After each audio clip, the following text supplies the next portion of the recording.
Udah rame.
Assalamualaikum.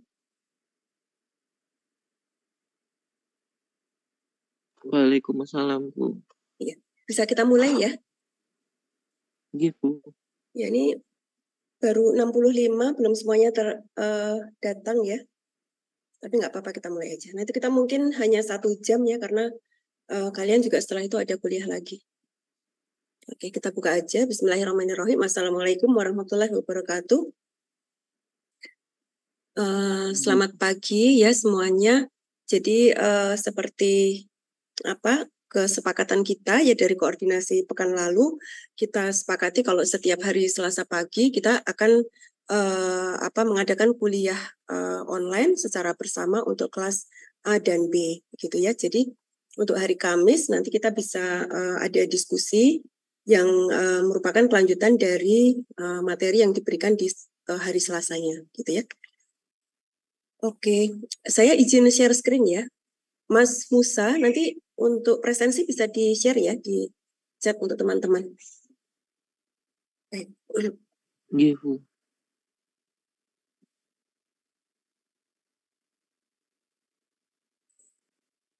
Sudah terlihat ya? Oke.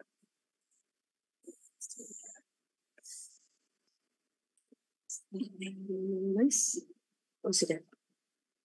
Baik, untuk SDG ya, jadi untuk teori yang kita berikan di mata kuliah Sustainable Development ini adalah terkait dengan SDG 17 poin SDGs yang ada di dalam tujuan dari Sustainable Development ya. Kita tidak semuanya dari 17 itu akan kita bahas secara teori begitu ya, karena teori ini akan terus berkembang karena isu tentang sustainable development itu juga selalu berkembang dan terus berkembang seiring dengan adanya inovasi-inovasi dari kegiatan ini yang terjadi di seluruh dunia gitu. Ya, jadi nanti kelihatannya akan lebih banyak porsinya saat diskusi di kelas di hari Kamis gitu ya, karena dari situ nanti kita akan tahu apa saja yang sudah terjadi di Indonesia, di Surakarta, di Indonesia maupun di dunia yang sudah dilakukan untuk penanganan SDG ini.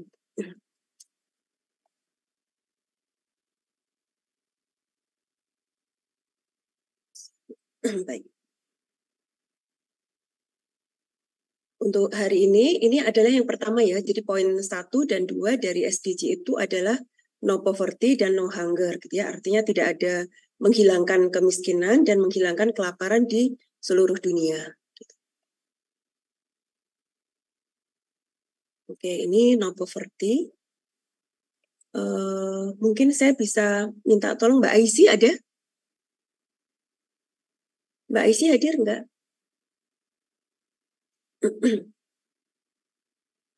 Mbak Aisy hadir enggak? Hadir, Bu. Iya, ada yang namanya Mbak Aisy, ada yang namanya Aisyah gitu ya. Mbak Aisy boleh dibaca ini di slide yang ini? Bentar, Bu. Oke.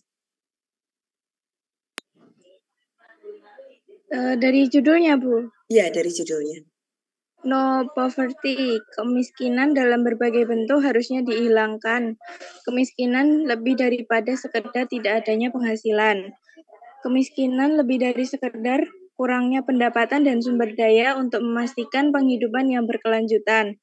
Manifestasinya meliputi kelaparan dan kekurangan gizi, terbatasnya akses terhadap pendidikan dan layanan dasar lainnya, diskriminasi dan pengucilan sosial, serta kurangnya partisipasi dalam pengambilan keputusan. Terlepas dari kenyataan bahwa tingkat kemiskinan global telah berkurang setengahnya sejak tahun 2000, upaya intensif diperlukan untuk meningkatkan pendapatan, mengurangi penderitaan, dan membangun ketahanan individu-individu yang masih hidup dalam kemiskinan ekstrim. Oke, baik, terima kasih Mbak Aisy. Ini no poverty ya, jadi tujuannya adalah menghilangkan kemiskinan dalam segala macam bentuknya ya. Bahwa kemiskinan itu bukan hanya sekedar tidak ada penghasilan gitu, jadi bukan hanya orang yang penghasilannya kecil itu artinya miskin, tapi lebih dari itu. Jadi misalkan seseorang itu tidak mendapatkan perumahan yang layak, mereka tinggal di tempat-tempat yang tidak seharusnya digunakan sebagai tempat tinggal, itu juga merupakan satu indikasi dari kemiskinan, gitu ya. Untuk poin-poin SDG yang akan kita bahas di mata kuliah Sustainable Development, itu karena kita background-nya adalah arsitek, pendidikannya adalah arsitektur, maka kita akan coba untuk mengaitkan segala SDG ini, poin SDG ini, tujuan Sustainable Development ke dalam arsitektur gitu ya, sehingga kita bisa melihat peran kita sebagai arsitek itu nanti seperti apa gitu. Karena kalau kita bicara tentang Sustainable Development itu sangat luas ya, bidangnya bisa ekonomi, juga ada ekonomi yang sustainable gitu kan, tentang lingkungan yang sustainable dan sebagainya gitu.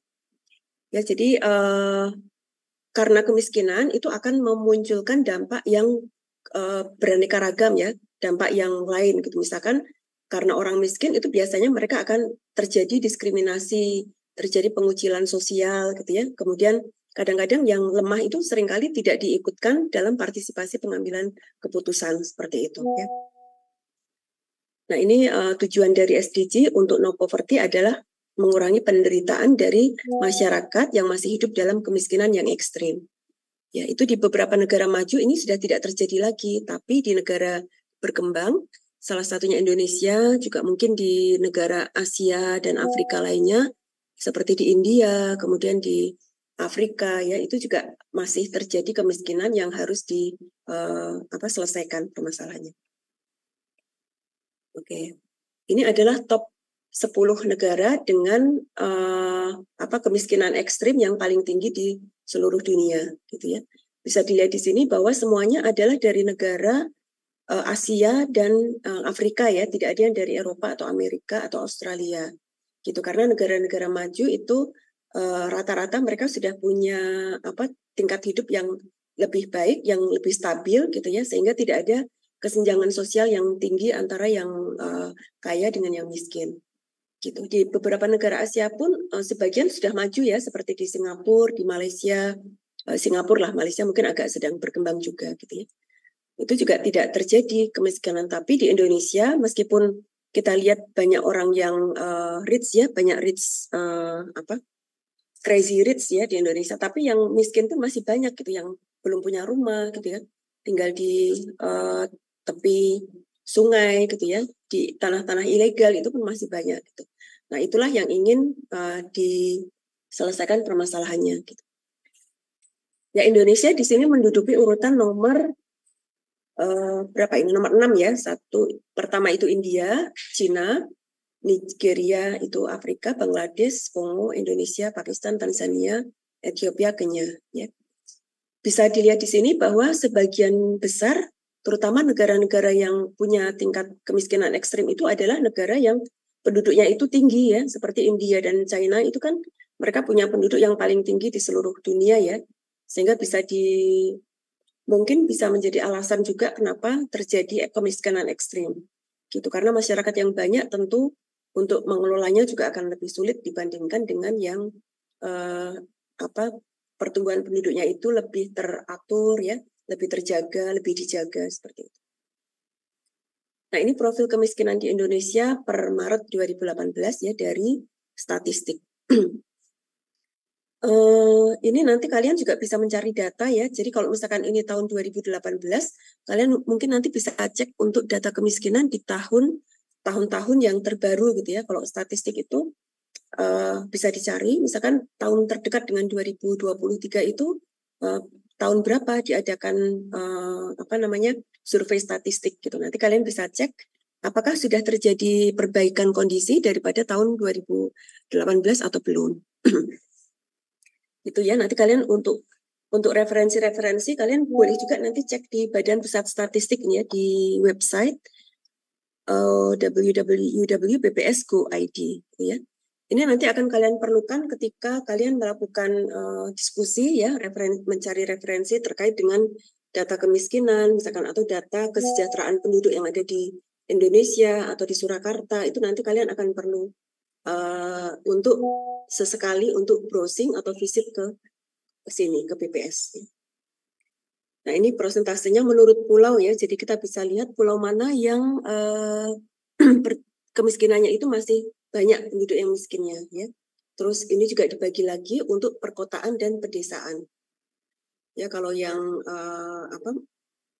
orange ini perdesaan, yang agak kuning ini adalah perkotaan ya. Dari sini bisa dilihat bahwa ternyata perdesaan itu tingkat profil kemiskinannya itu lebih tinggi daripada di kota ya. Jadi mungkin itu sebabnya juga kemudian orang dari desa itu rata-rata mereka ingin untuk memperbaiki kehidupannya dengan pergi ke kota gitu ya. Jadi ini bisa dilihat dari sini. Oke. Kemudian arsitektur itu tidak dapat mengangkat masyarakat dari kemiskinan gitu, tapi lingkungan binaan ya. Lingkungan binaan ini adalah istilah untuk arsitektur ya. Kalau teman-teman mungkin pernah membaca artikel atau buku-buku arsitektur ya terbitan dari luar negeri, itu kan seringkali disebutkan bahwa arsitektur itu adalah built environment gitu. Jadi lingkungan yang binaan gitu, lingkungan yang dibina. Seperti itu. Istilah ini juga dipakai terjemahan langsungnya di Malaysia ya. Jadi di Malaysia itu biasanya mereka punya jurusan arsitektur itu seringkali diberi nama dengan jurusan alam bina gitu ya, jadi alam yang dibina. Sehingga ini nanti mudah-mudahan kalian jadi lebih terbiasa kalau melihat referensi atau membaca jurnal atau artikel itu, kalau ada bahasa Inggris yang judulnya itu built environment, itu kaitannya erat dengan arsitektur gitu ya. Nah, namun lingkungan binaan atau arsitektur, kita bisa bilang gitu ya, dapat mempengaruhi dampak kemiskinan terhadap kehidupan masyarakat melalui akses perumahan dan institusi yang terjangkau. Nah ini ya, jadi kita bisa membantu untuk menyelesaikan permasalahan kemiskinan itu dengan melalui jalur perumahan, ya. Karena seperti kalian tahu ya, jadi kalau seperti kita tahu untuk kebutuhan dasar manusia itu ada 3, ya, sandang, pangan, papan ya. Dan kita bisa memperbaiki di masalah papannya gitu ya. Oke, kita lihat nanti. Nah, ini melalui perencanaan dan perancangan bangunan, arsitek dapat mengembangkan bangunan dan permukiman yang murah, aman dan sehat ya. Contohnya adalah skema perumahan sosial. Kalau di luar negeri itu kalian nanti akan menemukan istilah social housing gitu ya. Atau kalau misalkan kalian nanti berkesempatan untuk melanjutkan studi ya S2 di luar negeri, itu mungkin kalian juga akan banyak melihat bentuk-bentuk dari social housing yang direncanakan oleh pemerintah sebuah negara gitu ya. Nah, kalau social housing ini di negara-negara maju seperti Eropa, Amerika, Australia ini sudah jauh lebih baik dan tertata ya, karena social housingnya pun sudah seperti apartemen gitu ya, jadi bukan tidak kumuh gitu ya. Nah, itu juga kaitannya nanti erat dengan pendidikan gitu. Jadi kalau kita memberikan pendidikan yang merata kepada masyarakat, maka mereka akan lebih bisa untuk menyikapi bagaimana caranya untuk bermukim di sebuah social housing yang biasanya itu bentuknya itu vertikal gitu ya. Seperti itu, koperasi dan proyek untuk peningkatan kota. Nah, itu bisa dilakukan oleh kita sebagai arsitek ya. Prinsipnya adalah bangunan dan layanan harus mampu mengoptimalkan penggunaan anggaran dan sumber daya. Nah, ini juga pemerintah pusat maupun daerah sudah memberikan anggaran untuk masyarakat berpenghasilan rendah ya, MBR. Masyarakat berpenghasilan rendah itu juga mendapatkan subsidi dari pemerintah untuk mereka memperbaiki hunianya gitu. Cuma kadang-kadang masyarakat itu tidak tahu ini dengan anggaran misalkan diberi 3 juta, 4 juta, 5 juta gitu, mereka akan gunakan untuk memperbaiki apanya gitu. Dan mereka mungkin akan membutuhkan bantuan dari arsitek untuk mereka untuk memanfaatkan subsidi yang diberikan oleh pemerintah di bidang perumahan. Itu ya, di sisi yang lain arsitek bisa membantu untuk membuatkan desain yang dengan bahan yang murah tapi dia layak untuk dihuni oleh masyarakat ini gitu ya. Nah, ini menuntut pengembangan solusi arsitektur baru. Sebagai bagian dari ini, bangunan harus dirancang menggunakan produk dan bahan yang tidak membahayakan lingkungan. Nah, ini nanti kaitannya bukan hanya poverty, tapi juga poin SDG yang lain ya, yaitu bahwa kita harus ada climate action gitu. Seperti itu. Oke, nah ini tidak hanya ke bangunannya, bisa juga ke landscape-nya, bisa juga ke lingkup makro, lingkup kotanya ya. Jadi planning untuk perkotaannya, kemudian untuk neighborhood atau kawasan permukiman ya, itu juga bisa dilakukan desainnya oleh arsitek gitu. Nah, proses pembangunan itu sendiri harus berlangsung dalam kondisi yang melindungi lingkungan serta pemangku kepentingan yang miskin dan terpinggirkan ya. Jadi harus selalu ada perhatian khusus untuk masyarakat yang tidak mampu gitu, karena masyarakat yang tidak mampu itu mereka tidak bisa menolong dirinya sendiri. Jadi harus ada peran dari pemerintah maupun dari kita sebagai arsitek untuk ikut memikirkan gitu ya. Seperti itu. Nah, ini contohnya. Jadi ada contoh dari voluntariat home di India ya. Karena India itu juga salah satu negara miskin, maka negara-negara yang masih kurang mampu itu harus lebih kreatif gitu sebenarnya untuk bisa mencapai target dari pengentasan kemiskinan dari segi perumahan. Okay.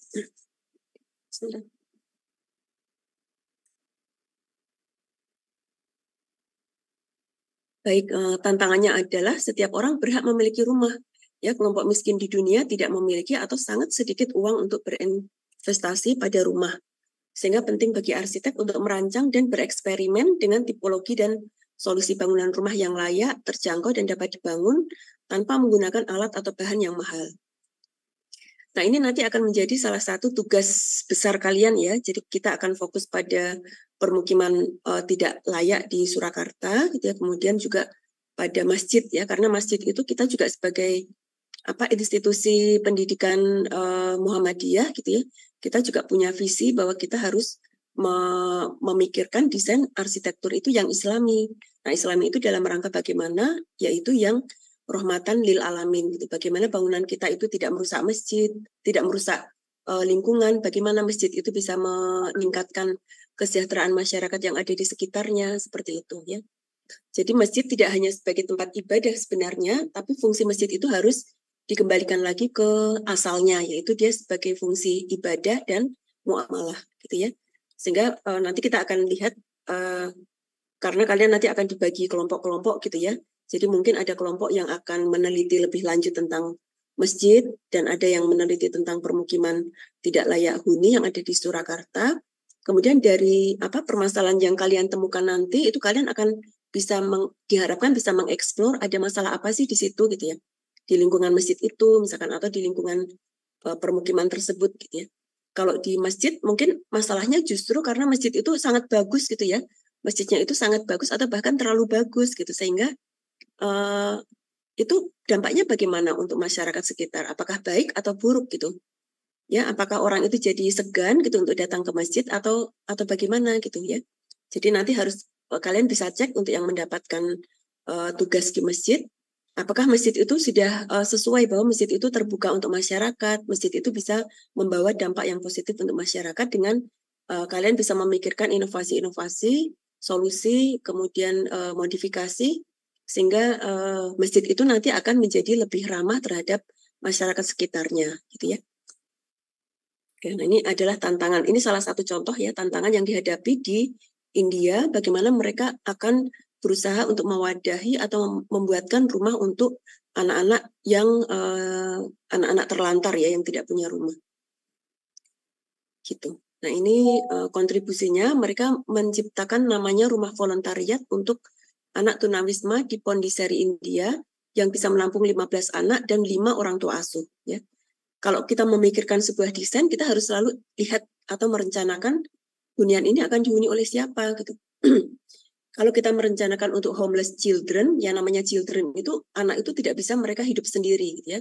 Jadi kalau biasanya mereka itu ada di jalanan, berkeliaran tanpa orang tua ya, biasanya kalau anak yang tinggal di jalanan itu meskipun ada yang punya orang tua, tapi kebanyakan mereka sudah entah ada yang keluarganya itu broken home gitu ya, sehingga mereka lari ke jalanan, atau mungkin mereka ada yang memang benar-benar sudah tidak punya orang tua gitu ya. Sehingga ketika mendirikan sebuah desain rumah gitu ya, bukan hanya fisik bangunannya, gedungnya gitu, tapi juga bagaimana ini rumah ini bisa berfungsi dengan baik sehingga nanti anak-anak yang homeless itu mereka bisa tumbuh dengan baik di rumah itu gitu sehingga pemerintah juga harus memikirkan bahwa ini harus ada orang tua yang asuhnya ini yang akan berada di bangunan tersebut untuk membimbing anak-anak ini supaya menjadi anak yang lebih baik gitu ya, karena kalau di jalanan kan mesti mereka tidak akan mendapatkan pendidikan yang seharusnya gitu ya, mereka bergaul dengan bebas, kemudian tidak pernah belajar gitu ya, tidak pernah diajarkan untuk sopan santun, etika ya, bagaimana harus bersikap terhadap orang lain, tidak melakukan kekerasan dan sebagainya, agama dan sebagainya. Gitu. Nanti ini kalian juga tugas kalian untuk merencanakan itu semua ya ketika membuat satu usulan desain di akhir perkuliahan nanti ya untuk UAS, itu kalian nanti bisa memikirkan ini. Jadi kalau kalian misalkan harus membuat inovasi dari permukiman atau inovasi dari rumah atau inovasi dari masjid, kalian pikirkan nanti itu kapasitasnya untuk apa saja, untuk berapa orang, sehingga apa saja yang perlu kita tambahkan di sana. Misalkan apakah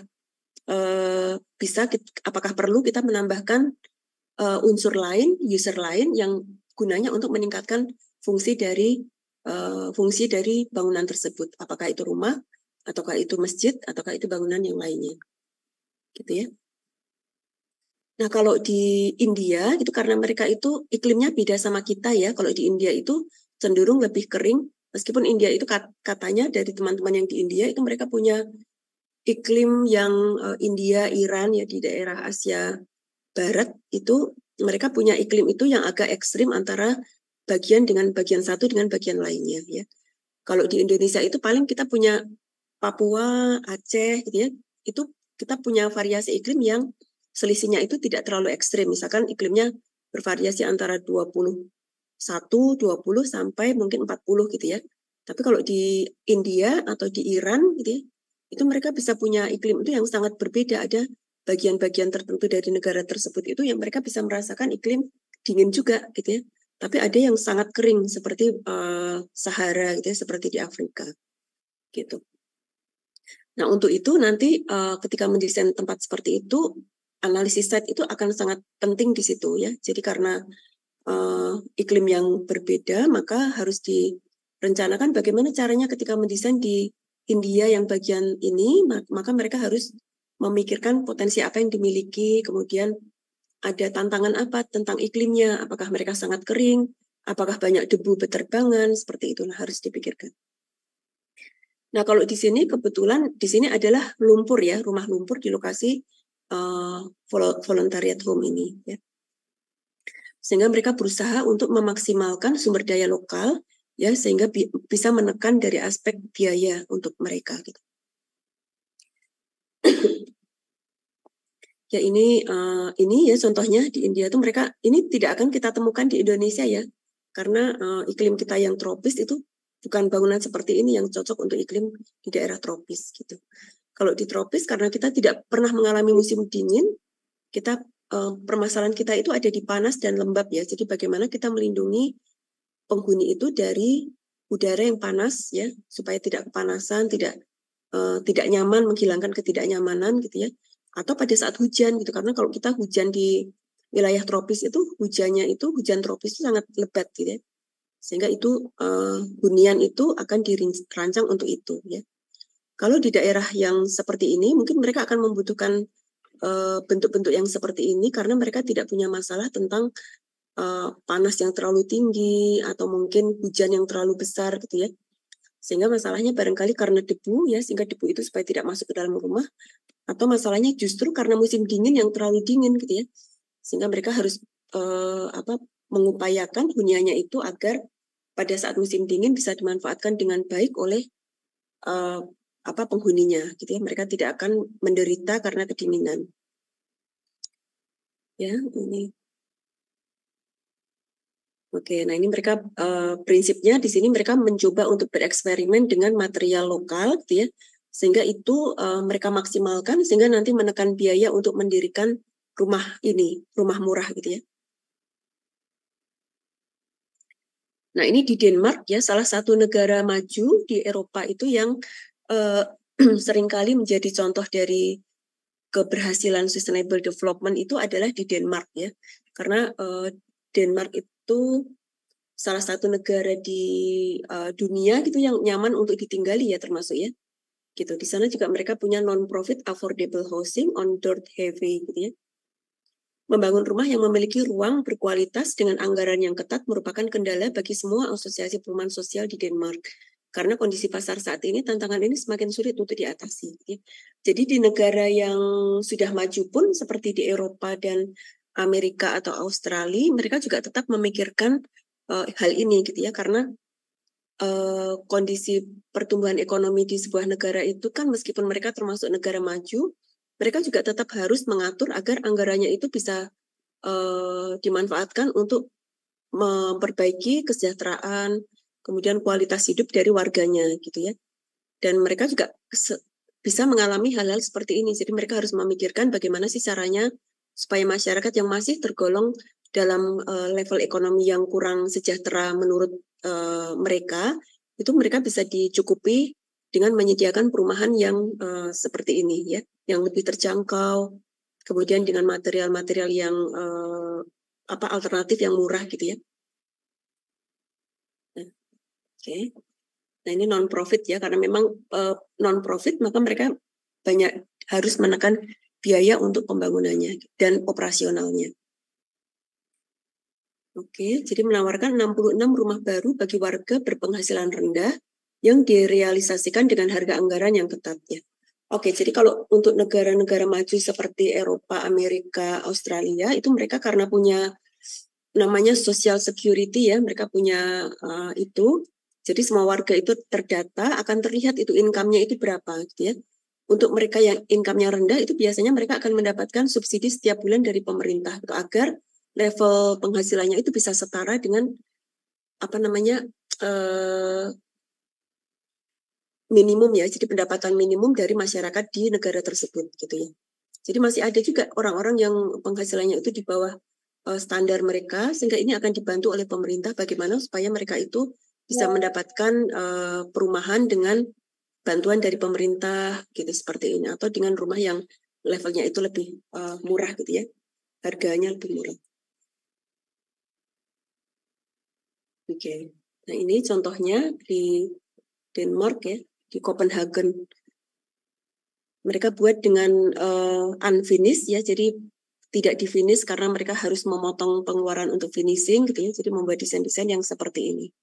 Ini bisa dilihat kalau di Eropa memang tidak sama seperti di tropis ya. Kalau tropis itu kita tidak boleh lepas dari tritisan, dari cantilever gitu ya, overhang gitu, karena permasalahan tadi matahari yang terlalu menyengat pada siang sampai sore hari gitu ya, sehingga itu harus diatasi. Kalau di negara Denmark dan negara Skandinavia lainnya itu malah mereka justru matahari itu jarang ya. Kalau kalian sering dengar, sering membaca atau melihat atau mengikuti beraneka macam berita dari mancanegara gitu ya.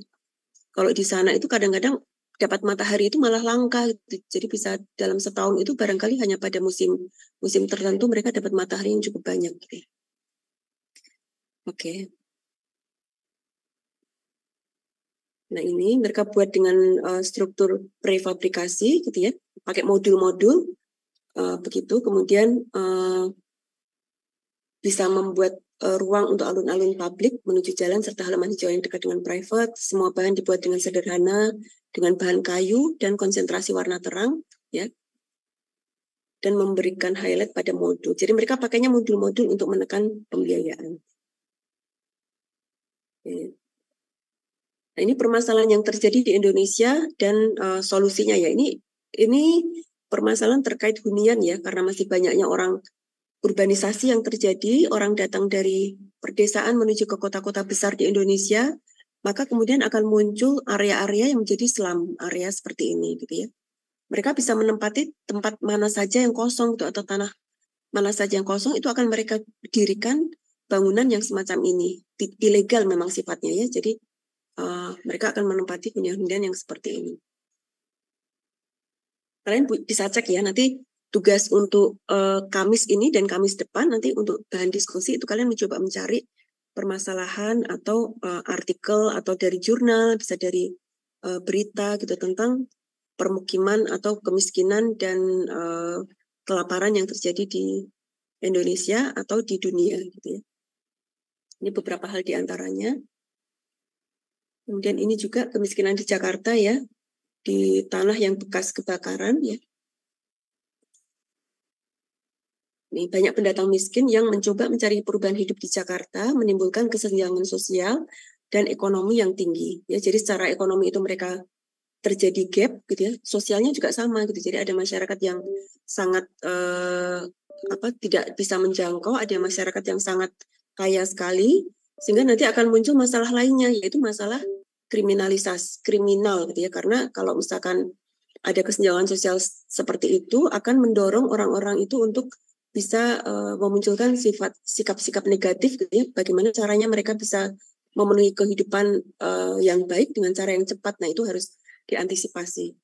Ya, kalau gap-nya ini semakin kecil, maka itu akan meminimalkan juga tingkat kriminalisasi yang ada di Indonesia, gitu, di kota-kota besar. Oke, ini kebutuhan perumahan di Indonesia masih tinggi, jadi masih sangat dibutuhkan ya. Setiap tahun Kementerian PUPR itu memperbaiki sekitar 160.000 unit rumah tidak layak huni melalui bantuan stimulan perumahan swadaya ya. Jadi nanti kalian bisa baca ya. Jadi ada istilah nanti ada lagi istilah backlog nih. Nah ini pemerintah tengah berupaya untuk mengatasi backlog atau defisit rumah karena rendahnya tingkat pasokan dibandingkan dengan kebutuhan. Jadi orang yang membutuhkan rumah itu sangat banyak, tapi bangunan yang dibangun atau perumahan yang dibangun oleh pemerintah itu tidak mencukupi untuk menampung semua orang itu, gitu ya. Sehingga perlu strategi-strategi khusus agar modifikasi-modifikasi agar semua orang itu bisa mendapatkan perumahan yang layak di kota-kota besar, gitu ya. Nah, berdasarkan data Kementerian PUPR, backlog perumahan itu mencapai 7,64 juta unit per awal 2020 ya, yang terdiri atas 6,48 juta rumah untuk masyarakat berpenghasilan rendah, non-fixed income. Jadi mereka punya income tapi tidak pasti gitu ya, kadang ada, kadang enggak gitu ya. Itu. Oke, nanti ini juga bisa menjadi bahan diskusi ya kalian. Oke, isu dan tantangan penyediaan rumah, permasalahan umumnya ini, isu pembiayaan perumahan ya. Jadi bagaimana sih mereka untuk mendapatkan bantuan atau subsidi terkait dengan rumah ya. Nah, ini akan menjadi PR kita juga.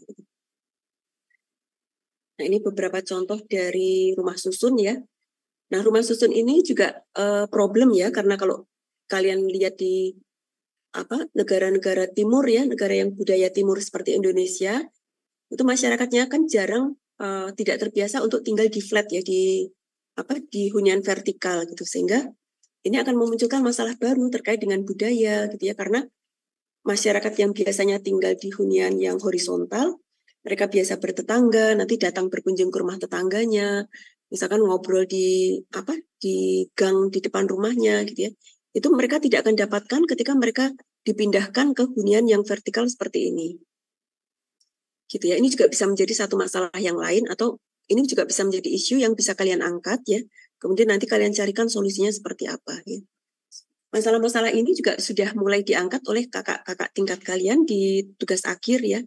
Kemarin juga terakhir itu ada yang saya bimbing mendesain hunian rumah susun dengan konsep kampung vertikal ya. Jadi kampung itu kan biasanya horizontal ya, dengan banyak ada RT 1, 2 dan 3 sebagainya.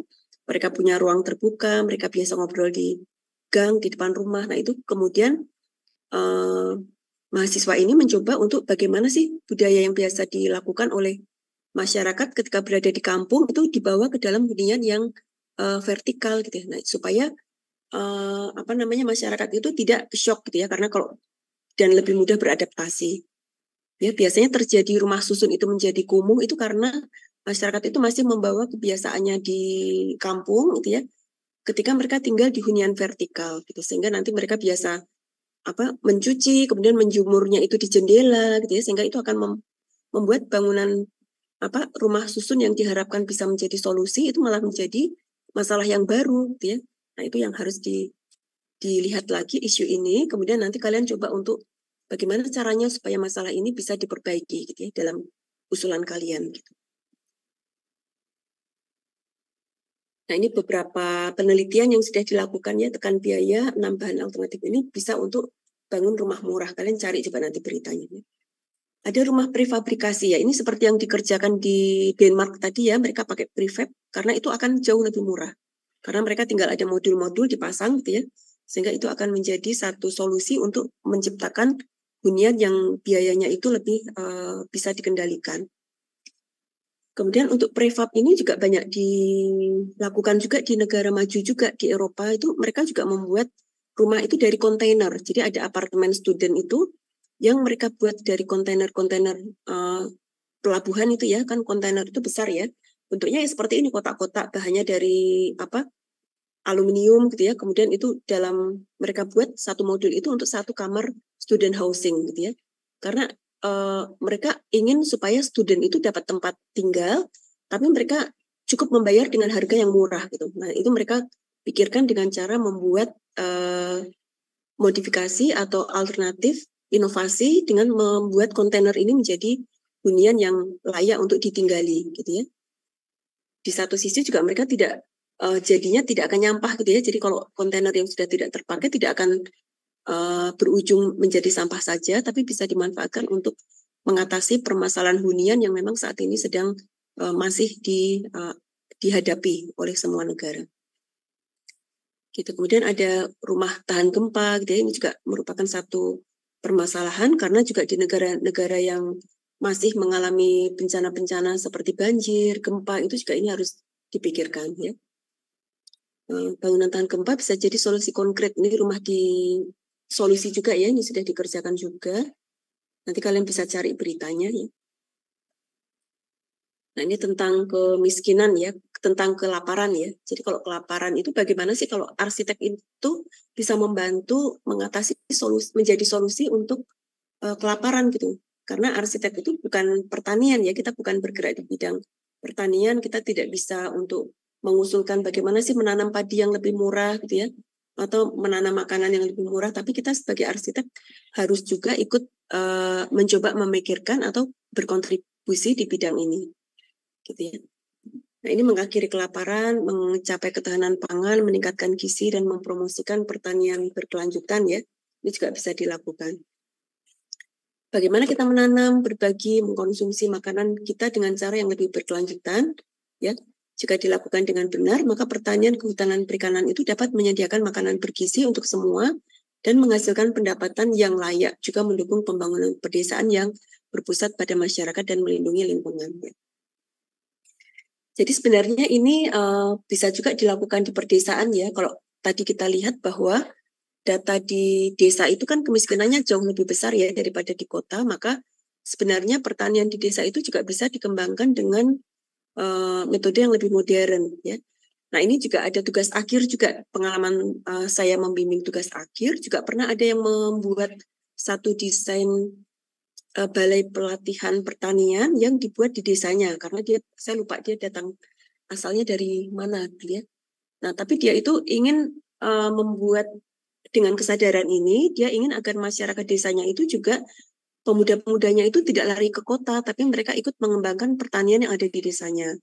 Maka dia bikin satu balai pelatihan untuk petani muda, judulnya gitu ya. Jadi gedungnya itu bagus, kemudian di dalamnya juga ada inovasi-inovasi hasil pertanian gitu ya. Sehingga harapannya nanti pemuda-pemuda dari desa itu akan terus melanjutkan pekerjaan sebagai petani, tapi dengan cara-cara yang lebih modern gitu ya. Nah, arsitek kita bisa berperan dalam menciptakan bangunannya, merencanakan fungsinya gitu ya, sehingga nanti itu bisa didirikan di desa gitu ya. Oke. Itu salah satunya terkait dengan peran arsitek dalam hal tentang kelaparan gitu ya. Oke. Nah, ini Indonesia dalam indeks kelaparan global ya. Jadi kita masih termasuk di angka moderat ya, tidak rendah banget tapi hanya moderat, tidak. Oke. Indeks kelaparan ya ini seperti ini.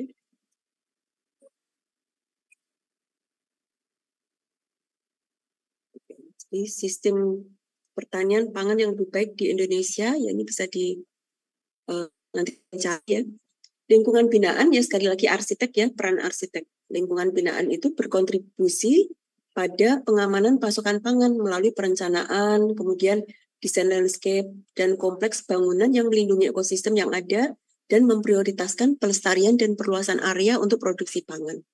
Nah, kalau ini kayaknya lebih tepat untuk masjid ya. Jadi masjid itu kita sebagai bangunan yang dia itu merupakan seringkali merupakan swadaya masyarakat ya. Jadi masyarakat itu karena biasanya mendirikan masjid itu sebagai salah satu fasilitas sosial untuk setiap kawasan gitu ya.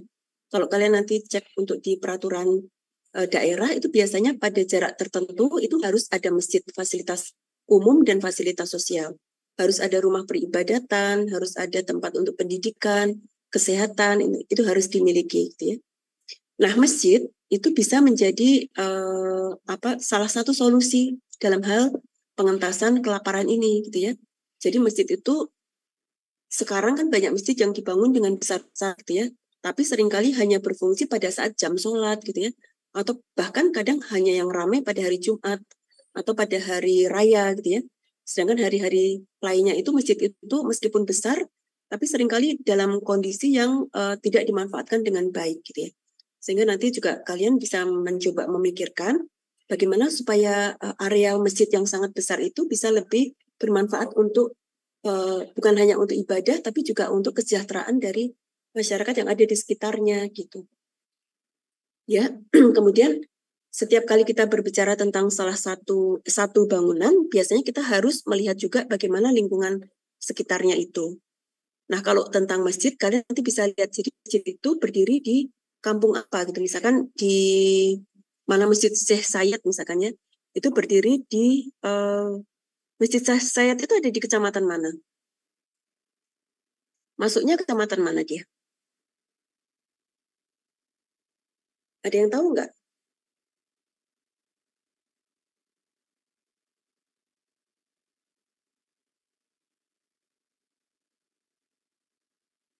Ada yang tahu nggak Masjid Syekh Sayed itu masuknya di kecamatan mana? Atau kampung mana?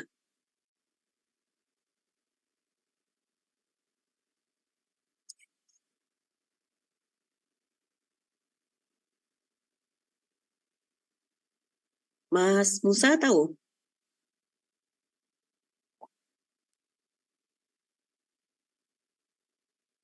Jepres bukan? Jepres, Bu.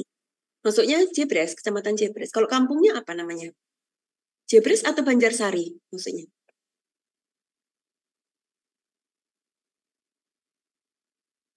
Banjarsari, Bu. Banjarsari ya kayaknya ya. Nanti itu ada kampungnya lagi. Kalian bisa cek melalui peta juga ya.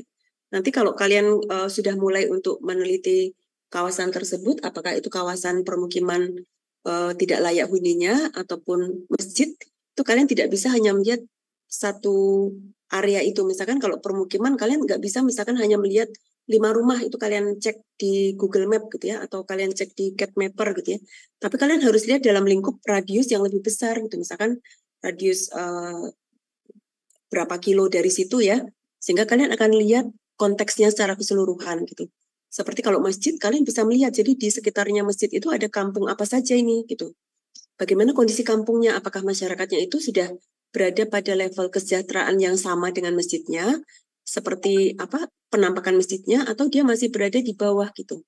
Ya, sehingga harapannya kalau masjidnya itu sudah sangat bagus dan mewah, itu bisa akan membawa dampak yang positif untuk meningkatkan kesejahteraan masyarakat di sekitarnya. Nah, caranya bagaimana? Termasuk dengan ini, misalkan dengan bagaimana sih kita memanfaatkan lingkungan masjid, halaman masjid yang sangat luas itu untuk dikembangkan untuk misalkan untuk pertanian yang bisa hasilnya itu bisa dinikmati oleh masyarakat sekitar, atau bahkan untuk kegiatan-kegiatan lainnya yang bisa diikuti oleh masyarakat sekitarnya gitu ya. Sehingga kemakmuran dari masjid itu sendiri itu bisa menular sampai efeknya itu bisa sampai menyebar ke kampung-kampung di sekitarnya.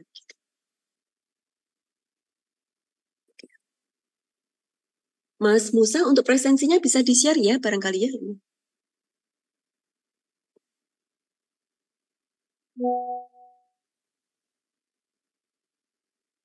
Ada yang sudah buat presensi?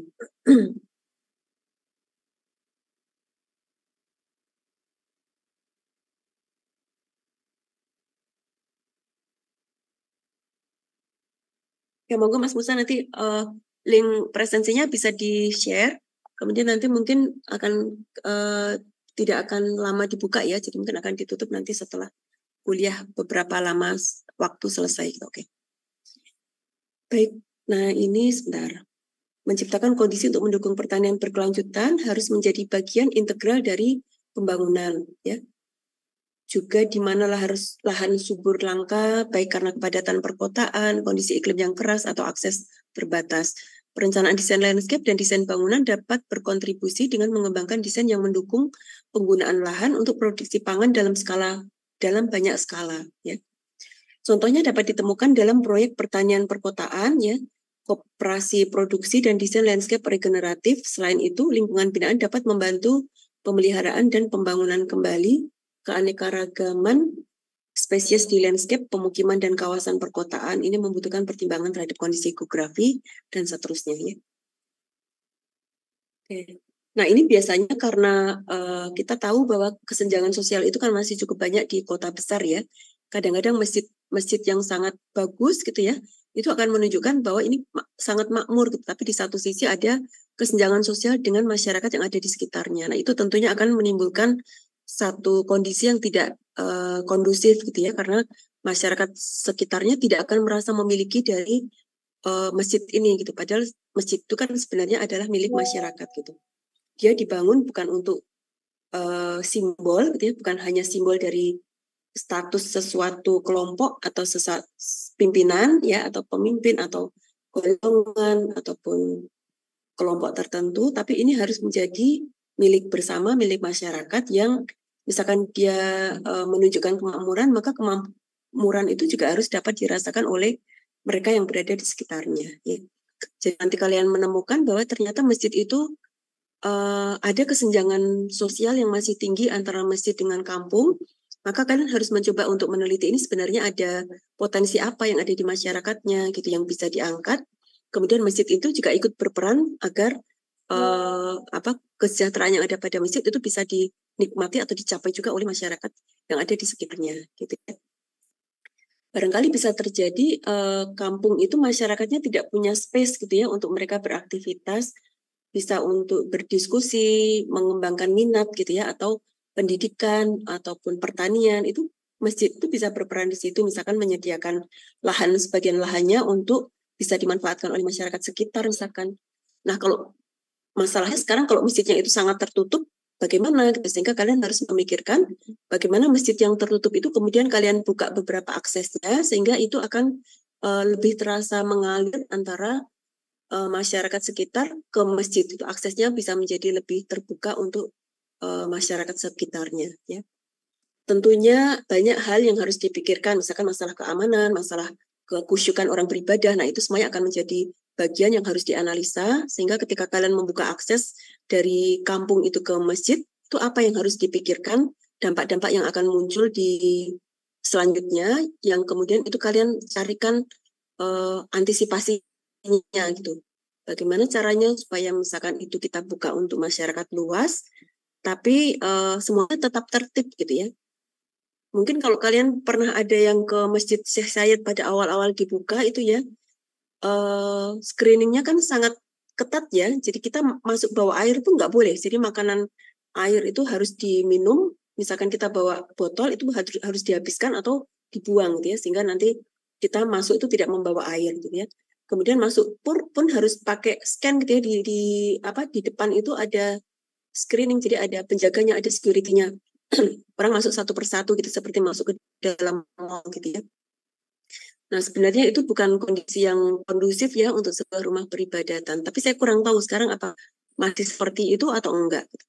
Ada yang pernah ke Masjid Syekh Zayed dalam waktu dekat ini? Ada yang pernah berkunjung ke Masjid Syekh Zayed atau belum? Dalam waktu-waktu belakangan ini.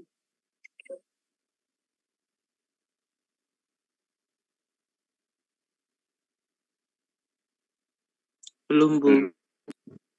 Belum ya, nanti kalian cek lagi. Jadi masjid itu bagus ya, sangat bagus dari hal arsitekturalnya. Tapi kayaknya nanti kita perlu lihat juga secara muamalah, banyak nggak masyarakat yang terikat, merasa hatinya itu terikat dengan masjid gitu ya. Jadi bukan hanya datang pada saat hari raya atau bahkan datang sebagai turis gitu ya, bukan. Tapi bagaimana supaya masyarakat sekitar, terutama bukan penduduk pendatang atau turis ya, tapi justru masyarakat yang tinggal di kanan kirinya, di belakangnya itu bisa merasakan manfaat dengan keberadaan dari masjid ini. Gitu. Mereka menjadi bagian dari masjid ini. Nah itulah yang nanti bisa menjadi PR. Dan ini bukan hanya berlaku di Masjid Syekh Zayed, tapi juga di masjid lain yang ada di sekitar kita ya. Apakah itu masjid kampung, apakah itu masjid perumahan ya, ataukah juga salah satu contohnya adalah Masjid Atin ya. Pengalaman dulu saya mendampingi kakak-kakak tingkat ketika KKL ya di Jakarta, itu kami kebetulan singgah sholat subuh itu di Masjid Atin. Masjid Atin itu luas sekali ya, sangat luas. Tapi pada saat sholat itu sangat sedikit. Bahkan pada saat sholat subuh itu hanya tidak ada satu baris ya, mungkin hanya 1-2 baris, tapi itu pun baris yang pendek gitu ya. Bukan tidak memenuhi seluruh baris, hanya dua baris yang sangat pendek. Nah itu kenapa? Karena ternyata aksesnya dari depan itu sangat untuk menuju ke gedung masjidnya. Itu nanti kalian bisa cek dari peta ya, dari Cat Mapper. Posisi Masjid Atin di antara kampung itu seberapa meter jauhnya gitu ya, sehingga itu juga menjadi alasan kenapa masyarakat itu menjadi tidak dekat dengan masjidnya, tidak sering datang ke masjid. Bahkan Masjid Atin itu kemudian lingkungan sekitarnya menjadi kotor karena tidak ada didatangi oleh turis saja, dan itu banyak sampah-sampah yang dibuang di situ, ya. Jadi kebanyakan yang datang ke Masjid Atin itu adalah rombongan yang datang pakai bis gitu ya. Bisnya masuk, kemudian mereka ikut sholat subuh, ikut mandi di situ gitu ya. Tapi kalau untuk yang sehari-hari itu justru tidak kelihatan gitu ya. Nah, ini yang harus menjadi PR untuk kita, bagaimana caranya mengembangkan desain masjid supaya masjid itu menjadi lebih dekat dengan kampung yang ada di sekitarnya.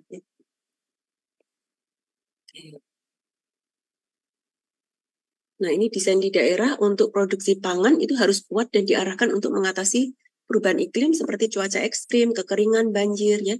Karena kadang-kala kalau kita penanaman gitu ya, seringkali menjadi masalah itu karena kadang gagal panen karena banjir, kadang gagal panen karena kering gitu ya. Jadi harus dikenali tanaman apa yang bisa tumbuh di daerah ini gitu, sehingga kalau kita mau mengembangkan ketahanan pangan, maka tanaman itulah yang akan kita tanam di situ, sehingga itu akan lebih tepat untuk bisa produksi dengan sangat baik gitu ya. Mungkin kalau kalian ingat atau barangkali ada juga yang terlibat ya kemarin ketika COVID ya. Ketika COVID itu kemudian banyak orang yang kemudian mengembangkan usaha itu di bidang rempah-rempah gitu ya. Jadi tanaman-tanaman seperti jahe, kunyit itu kemudian menjadi mahal ya, langka dan mahal gitu, karena itu adalah tanaman yang bisa meningkatkan imun dari orang, meningkatkan imun dengan cara yang herbal gitu, alami ya. Sehingga waktu itu kalau kalian mengalami gitu ya, harga-harga rempah-rempah rimpang itu sangat mahal gitu. Sehingga banyak orang yang beralih profesi kemudian menjadi petani jahe, petani kunyit gitu ya. Dan itu merupakan satu peluang dari usaha yang bisa dikembangkan juga sebenarnya. Ya, oke. Oke, ini contohnya ya dari kasus Impact Farm. Impact Farm itu ada di Copenhagen dan di New York juga ya.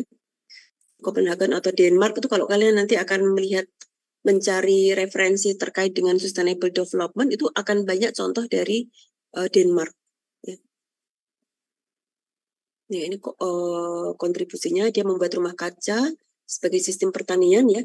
Kapasitasnya menghasilkan 2-3 ton tanaman per tahun dengan lahan seluas 50 meter persegi ya. 50 meter persegi itu kan bukan lahan yang besar ya. Kalau kita lihat misalkan petani kita itu punya sawah itu kan sampai besar-besar ya, berhektar-hektar gitu ya. Kalau ini karena keterbatasan lahan, dia hanya punya 50 meter persegi tapi bisa menghasilkan 2-3 ton tanaman per tahun. Nah, ini juga bisa menjadi salah satu solusi. Kalau kalian nanti ada ide gitu ya, ketika masjid itu ada tanahnya besar, gimana caranya supaya bisa membantu pertanian, tapi tidak merusak pemandangan gitu ya. Karena kalau kita semuanya jadikan halaman masjid itu menjadi sawah kan juga tidak mungkin ya. Sehingga barangkali nanti bisa dirancang salah satu bangunan penunjang dengan membuat rumah kaca misalkan ya, dengan menghasilkan tanaman yang bisa dikonsumsi oleh masyarakat sekitarnya, bisa dijual untuk menghidupi masyarakat sekitar dan sebagainya. Oke. Ini contohnya ya, jadi dia membuat seperti ini untuk menghasilkan sawi, cabai, tomat, dan sebagainya. Nah, dia bisa dibongkar ya, bisa dibongkar pasang. Kemudian ini contoh lain yang ada di Michigan ya. Oke.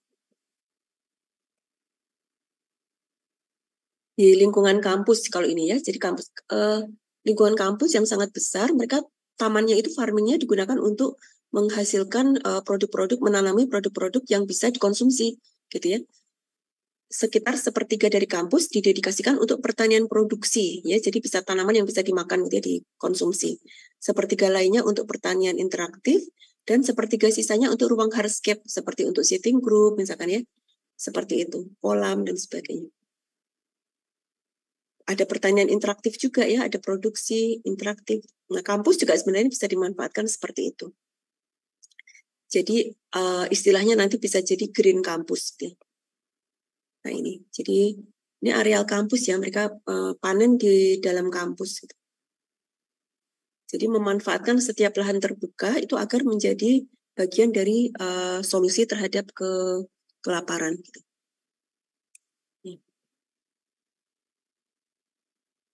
Oke, ini beberapa contoh ya, Green School Bali itu juga di Indonesia ya, ini kasus di Indonesia yang sudah bisa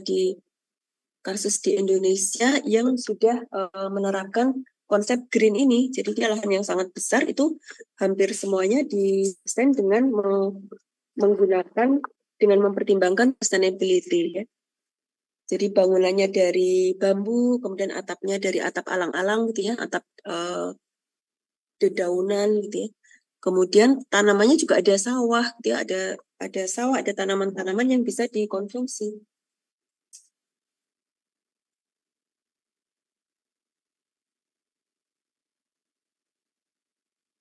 Oke.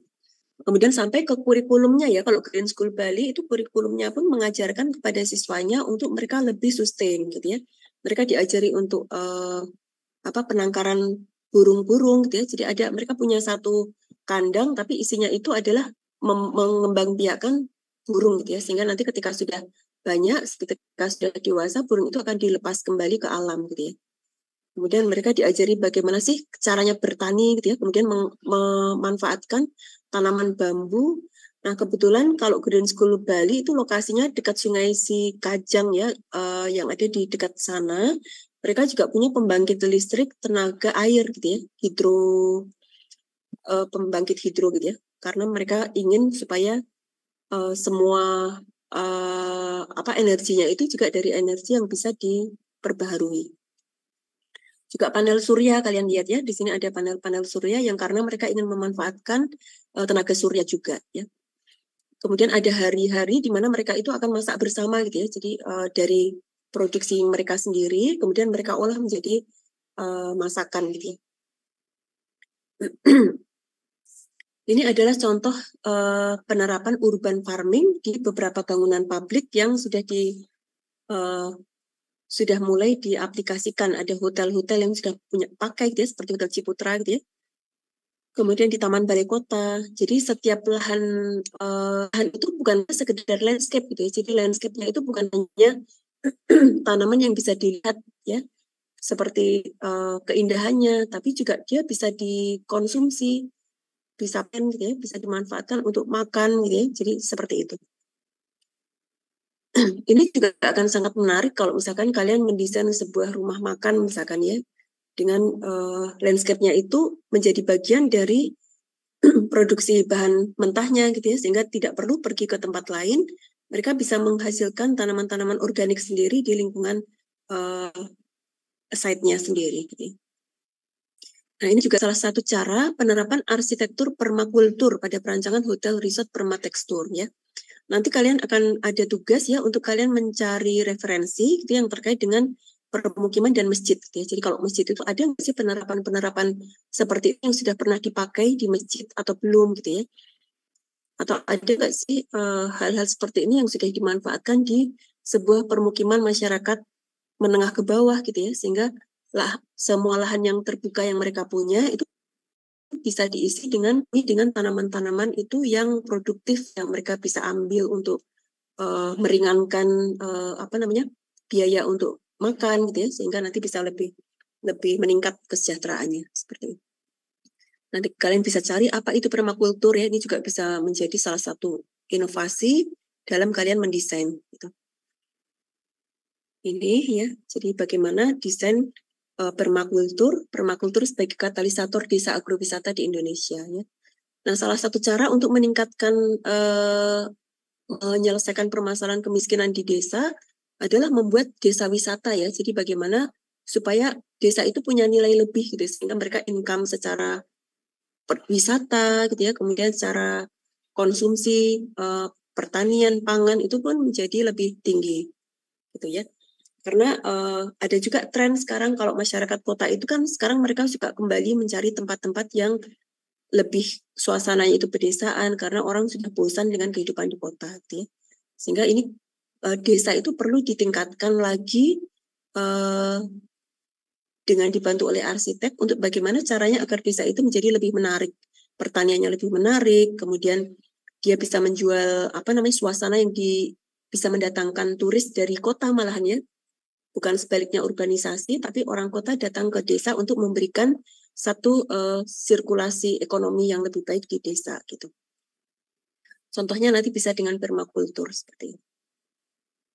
Nah, oke, kita sampai ke tugas ya ini ya.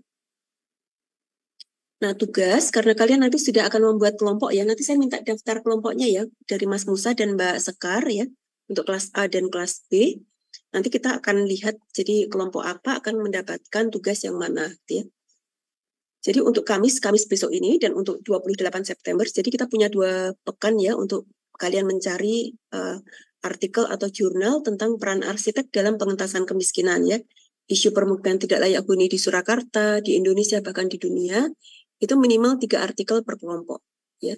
Begitupun untuk yang mendapatkan tentang tentang ketahanan pangan ya, isu masjid atau bangunan publik lainnya dalam meningkatkan kesejahteraan masyarakat sekitarnya, minimal 3 artikel per kelompok ya. Jadi setiap kelompok itu nanti, karena satu kelompok itu isinya bisa 8 orang ya, kemarin 8-9 orang, maka kalian bisa bagi, misalkan kalau artikelnya itu berbahasa Inggris, barangkali bisa dikerjakan 2 orang gitu ya.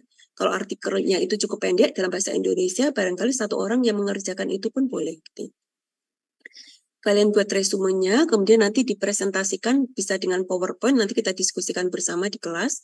Nah, ini adalah untuk persiapan ketika kalian nanti harus terjun ke lapangan ya, mencari data, mewawancara, mendokumentasikan, melihat area gitu ya, sehingga nanti kalian bisa terbantu dari referensi ini, kira-kira apa yang perlu kalian tanyakan, apa yang perlu kalian lihat, apa yang perlu kalian foto ya, itu akan lebih jelas kalau kalian sudah melakukan satu studi referensi gitu ya.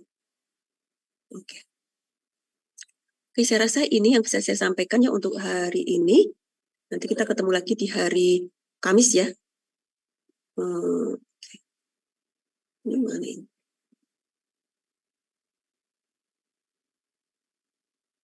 Ya. Ada pertanyaan atau tidak sampai di sini?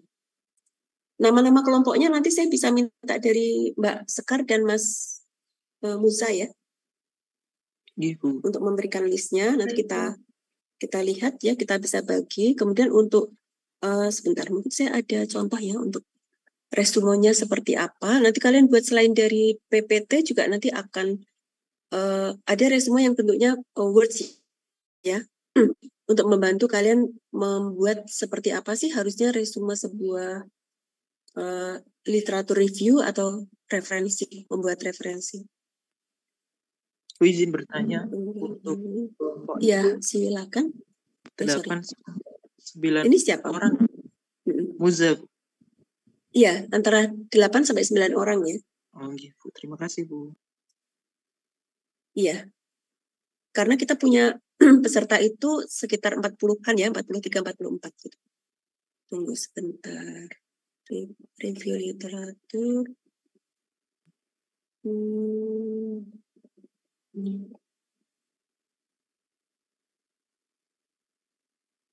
Sebentar kok nggak ada.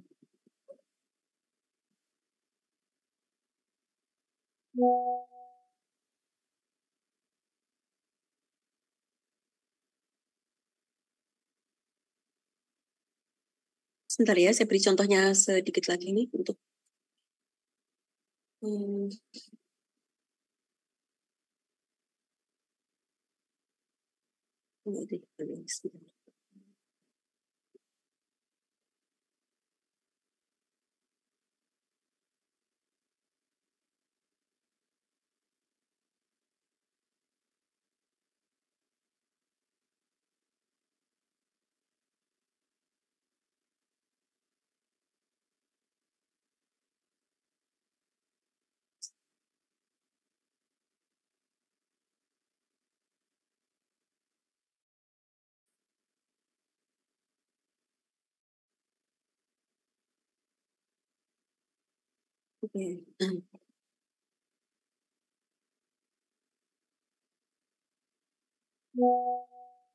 Nah, ini contoh ya. Jadi contoh dari kalian bisa mencoba mencari referensi melalui internet itu dengan menggunakan kata kunci.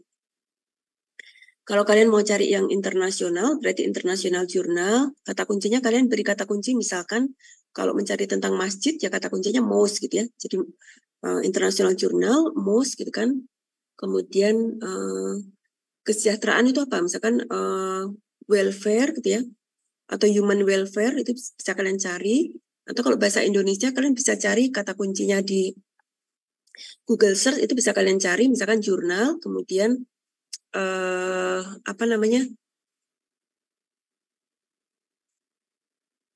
rumah tidak layak huni, itu juga boleh. Entah di Solo boleh, di Indonesia boleh, di dunia boleh. Jadi kalau misalkan kalian tidak mau membatasi areanya, kalian tidak usah kasih nama kotanya, tapi kalau kalian mau membatasi di Indonesia, kalian bisa tambahkan kata kuncinya Indonesia gitu ya. Coba nanti kalian cari, kemudian jangan lupa kalau mencari file itu nama filenya judulnya kalian tulis ya seperti ini. Kalian bisa buat contohnya untuk buat tabel seperti ini, judulnya apa, nama penelitinya atau penulisnya itu siapa, sitasi atau tahunnya itu dia diterbitkan tahun berapa, itu harus jelas ya. Kemudian ada masalah apa di artikel itu, nanti kalian baca dulu, kemudian resumenya kalian tulis.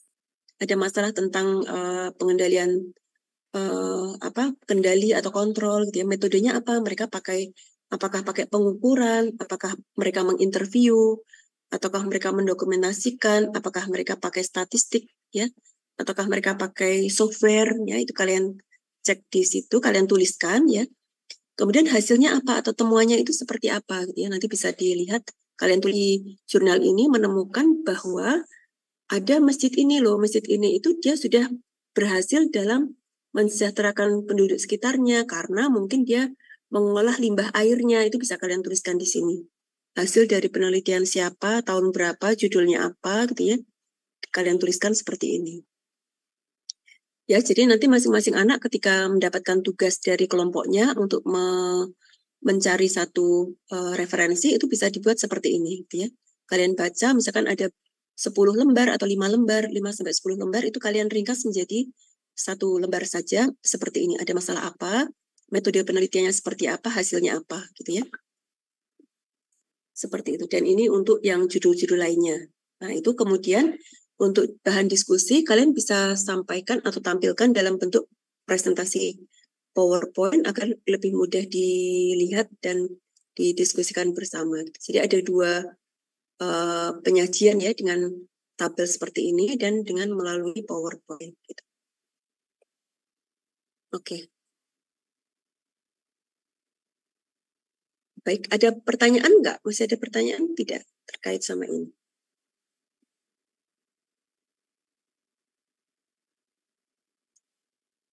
Baik, kalau tidak ada pertanyaan mungkin kita akan melanjutkan nanti diskusi di hari Kamis ya. Jadi mudah-mudahan nanti kalian bisa mencari bacaan lagi terkait dengan no poverty dan no hunger tadi untuk SDGs yang nomor 1 dan nomor 2. Kemudian nanti di hari Kamis nanti kita bisa diskusikan bersama di kelas ya. Nanti di hari Kamis itu kita sudah bekerja per kelompok-kelompok ya. Nanti kalian akan bekerja per kelompok. Kemudian boleh misalkan nanti dicari di kampus. Karena saya yakin karena Kamis itu masih tinggal 2 hari lagi ya, mungkin tidak terlalu banyak yang bisa kalian dapatkan, atau mungkin untuk hari Kamis kalian masih hanya mencari judulnya aja gitu, baru nanti hari Kamis kalian bagi-bagi tugas, siapa mendapat apa gitu ya. Oke. Nanti saya juga akan coba lihat kelompoknya dari Mas Musa dan Mbak Sekar ya. Kelompoknya ada berapa, anggotanya siapa aja, nanti juga akan saya tentukan, saya bagi-bagi siapa akan mendapatkan tugas yang mana. Nah, setelah itu nanti kalian bisa mulai membagi-bagi untuk mencari referensinya, gitu ya. Kemudian untuk ujian itu nanti untuk UTS ujiannya teori ya, karena saya ingin supaya kalian itu bisa memahami, bisa bisa menjawab persoalan secara teori itu dengan baik gitu ya.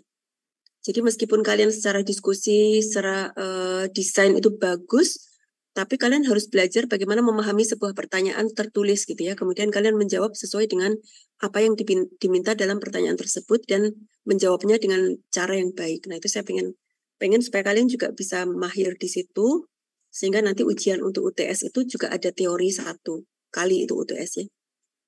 Kemudian untuk UAS nanti ujiannya itu berupa desain tadi ya. Jadi desain dari objek yang nanti kalian dapatkan, kemudian survei itu secara bersama-sama, diskusinya bersama-sama, tapi desain atau usulan desain itu nanti harus dikerjakan secara perorangan ya.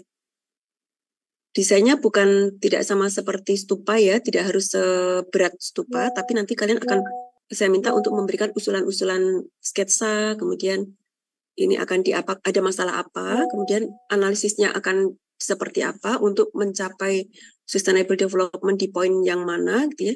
Kemudian ada usulan-usulan desain berupa skematik desain saja gitu ya. Kalau misalkan nanti skematik itu akan terlihat di lingkup kawasan, barangkali nanti ketika survei di permukiman kumuh gitu ya, ada yang lebih tertarik untuk menata kawasannya gitu. Boleh kalian menata kawasannya aja gitu ya. Tapi ada yang barangkali, saya mau rumahnya aja Bu, karena menurut saya bisa untuk membantu menyelesaikan dari hal desain rumahnya sehingga rumah itu menjadi lebih sustainable gitu ya. Kalian boleh memilih mana yang menurut kalian punya untuk solusinya gitu, punya ide untuk memperbaikinya gitu. Ya, jadi tetap nanti kita perlu peta ya. Nanti kalau sudah saya bagi tugasnya, nanti kalian mencari petanya, kemudian kita akan ada beberapa kali diskusi, beberapa pekan, kemudian nanti kalian akan ada saatnya kalian untuk mencari data ke lapangan. Gitu. Oke. Saya rasa itu mudah-mudahan cukup jelas ya. Untuk hari ini kita cukupkan sampai di sini. Terima kasih atas perhatiannya ya. Wabillahi taufiq wal hidayah. Wassalamualaikum warahmatullahi wabarakatuh. Waalaikumsalam warahmatullahi wabarakatuh. Terima kasih Mbak Sekar dan Mas Musa ya. Nanti untuk presensi boleh dikirimkan ke saya ya kalau sudah diisi teman-temannya. Baik. Ya, saya izin tutup ya.